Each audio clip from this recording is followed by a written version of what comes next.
आप सभी साथियों को मेरा नमस्कार। साथियों, आइए देख लेते हैं शिक्षा विभाग से जुड़ी हुई आज की कुछ बड़ी अपडेट। शिक्षकों का पहले किया तबादला अब कर रहे निरस्त। जी हाँ, जिले के अंदर समायोजन को लेकर बड़ी अपडेट है। इस बार जो है विभिन्न जनपदों से आदेश जारी हो रहे हैं और समायोजन की प्रक्रिया को निरस्त किया जा रहा है। शिक्षकों का पहले किया तबादला अब कर रहे निरस्त। जी हाँ, अब उनको वापस किया जा रहा है। वहीं उत्तर प्रदेश शिक्षा सेवा चयन आयोग की अध्यक्ष का इस्तीफे के बाद अब टीईटी के आवेदन पर भी असमंजस होने लगा है। वहीं 8 लाख कर्मचारियों को दीपावली पर बोनस देने की तैयारी। शिक्षकों का पहले किया तबादला अब कर रहे वापस। मेरठ, महाराजगंज, शाहजहांपुर समेत कई जिलों में आदेश जारी। पहले शिक्षा में तो नियमित शिक्षक मानकर कर ली गई गणना। पहले हुई गलती या अब? शिक्षा विभाग में शिक्षकों के तबादले को लेकर गंभीर प्रशासनिक भ्रम की स्थिति बन गई है। पहले शिक्षा में तो नियमित शिक्षक मानकर तबादले किए गए, लेकिन अब जब कई विद्यालय एकल या शिक्षक विहीन हो गए तो विभाग उन्हीं तबादलों को निरस्त करने लगा है। मेरठ, महाराजगंज, शाहजहांपुर समेत कई जिलों में शिक्षकों को वापस उनके मूल विद्यालय में बुलाया जा रहा है, जिससे शिक्षकों में भारी नाराजगी और असमंजस का माहौल है। जून और अगस्त में लंबी कवायद के बाद शिक्षकों को जिले के अंदर परस्पर तबादले किए गए। इसमें जून में 20,142 शिक्षकों का जिले के अंदर सामान्य तबादला किया गया। वहीं अगस्त में 5,378 शिक्षकों का तबादला हुआ था। उस समय विभाग का यह दावा था, उसने सभी आवश्यक चीज़ें देखकर तबादले किए हैं। साथ ही बीएसए को नियमानुसार शिक्षकों को ज्वाइन कराने का निर्देश दिया गया था। अब गौतम बुद्ध नगर, औरैया, हमीरपुर, महाराजगंज, शाहजहांपुर, मेरठ आदि कई जिलों में बीएसए की ओर से शिक्षकों के तबादले से जुड़े आदेश जारी किए जा रहे हैं। इनमें कहा गया कि तबादले के बाद यह पता चला है कि जिले के कई विद्यालय शिक्षक विहीन हो गए हैं। इसकी वजह से विसंगति पैदा हो रही है। बीएसए ने खंड शिक्षा अधिकारियों ने निर्देश दिया है कि जिन शिक्षकों के तबादले का विद्यालय एकल या शिक्षक विहीन हो गए हैं, वहाँ के शिक्षकों को तत्काल उनके मूल विद्यालय वापस लाने की कार्रवाई की जाए। साथ ही यह भी स्पष्ट करें कि विद्यालय के एकल या शिक्षक विहीन होने के लिए कौन उत्तरदायी है। अब 2-3 महीने बाद तबादला निरस्त करने से शिक्षकों को काफ़ी नाराजगी है। आखिर विभाग की कैसी मनमानी व नियमावली है, जब चाहे तबादला किया और जब चाहे निरस्त कर दे रहे। तबादला प्रक्रिया में सबसे बड़ा सवाल यह है कि आखिर यह गलती कब? डीसी परिषद सचिव सुरेंद्र तिवारी की ओर से 8 अगस्त को जारी आदेश में बिंदु संख्या 6 में स्पष्ट कहा कि स्वेच्छा से तबादला सामान्य प्रक्रिया में शिक्षकों को कार्यान्वित करने से विद्यालय एकल या शिक्षक विहीन हो रहे हैं तो उनको कार्यान्वित नहीं किया जाएगा। ऐसे में या तो उस समय तबादले में गलती हुई है या अब गलत किया जा रहा है। सुरेंद्र कुमार तिवारी, सचिव विद्या परिषद का कहना है कि यह कुछ शिक्षकों का ही मामला है। कुछ जगहों पर स्कूलों में मर्जर निरस्त होने के बाद स्थिति बदली है। यह देखा जाएगा पहले दिए गए निर्देशों पूरी तरह से पालन किया गया या नहीं। इसमें जिस अधिकारी की गलती होगी उसकी जिम्मेदारी तय की जाएगी। और ये देख सकते हैं आप कार्यालय जिला विशिष्ट अधिकारी शाहजहांपुर जनपद का आदेश है, जो कि 26 तारीख को जारी किया गया था। यहाँ पर स्पष्ट बताया गया कि पुष्टि रूप से संज्ञान में आया कि उक्त प्रक्रिया में जनपद के कतिपय विद्यालय एकल एवं शिक्षक विहीन हो गए, जिसके कारण विसंगति उत्पन्न हो रही है। अतः समस्त खंड शिक्षा अधिकारी को निश्चित किया जाता है कि जिन शिक्षक शिक्षिकाओं के समाज स्थान से विद्यालय एकल अध्यापक और शिक्षक विहीन हो गए हैं, उक्त शिक्षक शिक्षिकाओं को तत्काल उनके मूल विद्यालय वापस लाने की कार्रवाई तत्काल पूर्ण कराना सुनिश्चित करें। दिव्या गुप्ता, जिला विशिष्ट अधिकारी शाहजहांपुर की ओर से ये आदेश जारी हुआ है। वहीं अगला आदेश आप देखें, ये मेरठ जनपद का है। यहाँ पर भी कहा गया है कि इस जो शिक्षक विहीन हो रहे हैं, उक्त शिक्षक शिक्षिकाओं को तत्काल उनके मूल विद्यालय में वापस लाने की कार्रवाई की जाए और इसके प्रति कौन उत्तरदायी है, इसके भी बारे में भी अपडेट दी जाए। तो यहाँ पर भी बताया गया है कि कतिपय विद्यालय एकल एवं शिक्षक विहीन हो गए हैं। तो मेरठ जनपद में ये 27 तारीख को आदेश जारी किया गया।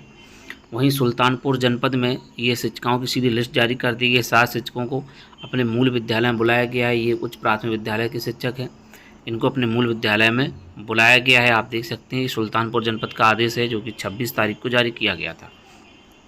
ऐसे आदेश ये महाराजगंज का है, 29 तारीख को जारी किया गया।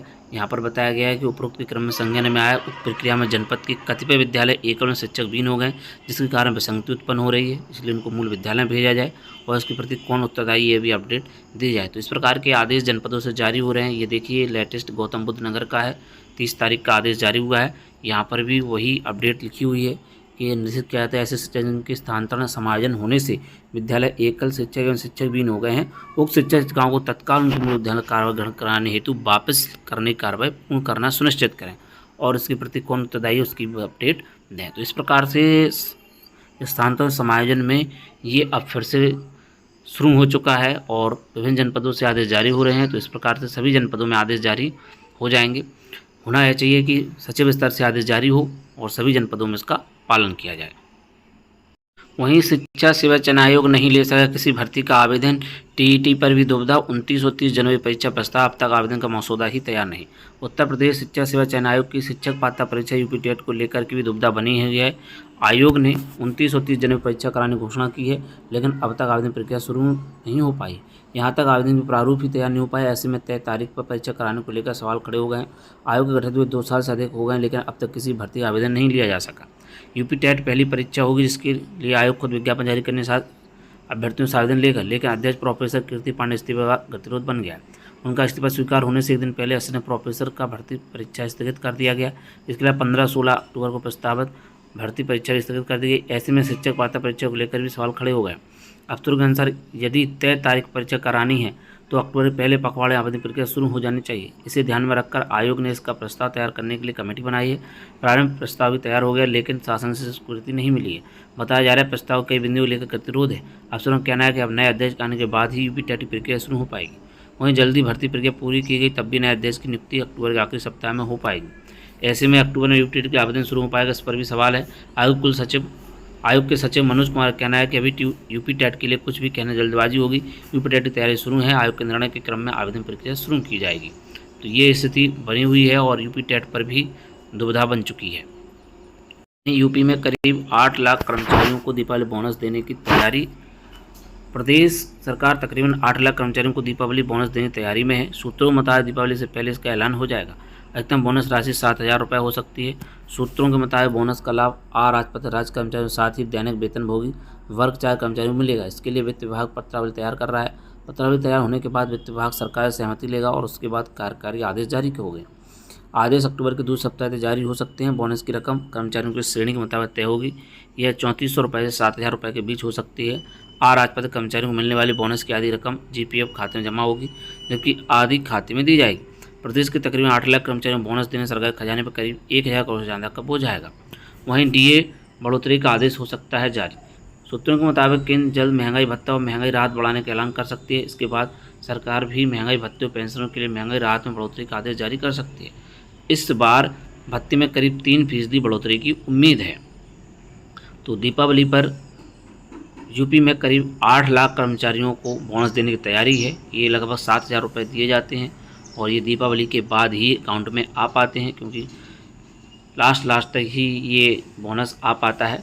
तो कर्मचारियों को 7,000 रुपये यहाँ पर दिए जाएंगे, जो कि विगत काफ़ी वर्षों से ये 7,000 रुपये बोनस के रूप में ही दिया जा रहा है। इसमें अभी तक बढ़ोतरी नहीं की गई है और 7,000 रुपये ही दिए जाते हैं।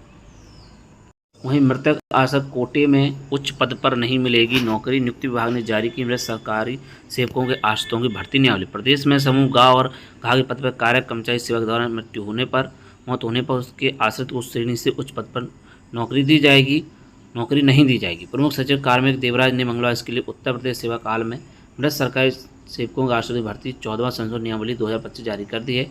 नियमावली के नियम 5 फर्स्ट में इसका प्रावधान कर दिया गया। अब मृतक सरकारी सेवक जिस समूह में मृत्यु समय कार्यरत था उसके आश्रित उस समूह से उच्चतर वर्ग में नौकरी नहीं दी जाएगी।